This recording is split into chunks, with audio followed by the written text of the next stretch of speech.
शहीद को शतवार्षिक मुख्यमंत्री गाँ को आसतु शहीद वीर बाजी राउतों 98तम जन्म जयंती जन्मपीठ नीलकंठपुर अनुष्ठित हो बाजी राउत स्मृति परिषद पक्ष आयोजित कार्यक्रम में जोग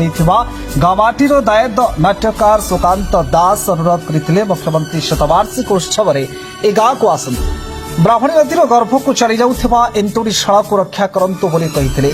भुवन कालीबजार 92 वर्ष वयस्क शिक्षाविद चैतन्य मिश्र माल्यार्पण करते शिक्षाविद ललित बेहेरा विनय पट्टनायक जोग देते स्मृतिपीठ में मृदंगार पूर्वतन सरपंच चैतन्य बेहेरा अजय घोष गोविंद भंज कमिटी संपादक विपिन बिहारी साहू जोग देते बीजेपी युव मोर्चार शताधिक सदस्य जोग देते धर्मशाला ब्लॉक रेखिदेपुर ग्राम पंचायत अधीनस्थ पाइकरापुर ग्रामर बर्षिया नाट्यकार तथा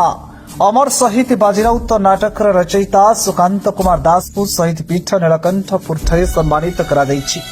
अवसर में शहीद पीठ में गौतम पात्र सभापति अनुष्ठित सभा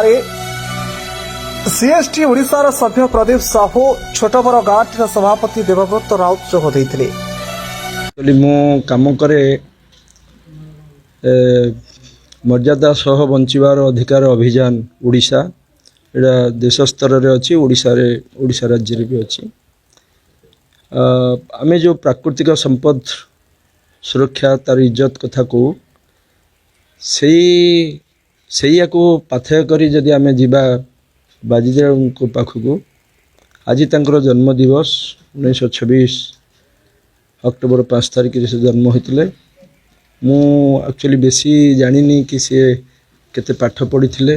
किंतु तांको भितरे बाटरे शुणुली आज्ञा कहते तांको भितरे जो ये फिरिंग वाला जो चलते प्राकृतिक संपद को लुट करने भारत वर्षर आकु हटेगा जो आमर विराट विराट प्रजा मेली होता से प्रेरणा पाखे एत जोर आसला से छोट पिला भितरे आउ सी ताकू प्रमाण करी देखैले कि एथरे छोट बड़ वयस्क किछि एथरे नहीं आमर प्रत्येक स्तर रे आमर इज्जत को सुरक्षा करिया पाई आम देश को आम जाति को सी गोटे एते छोट पिला लाइब्रेरी बही भी पढ़ी नांती किंतु सी जानुथिले जे देशर इज्जत केमती रक्षा हबो ता सहित छोट मोर गाँटी गोटे राज्य स्तरीय संगठन गठन कराई तार राज्य आवाहक अच्छी बाजीराउतर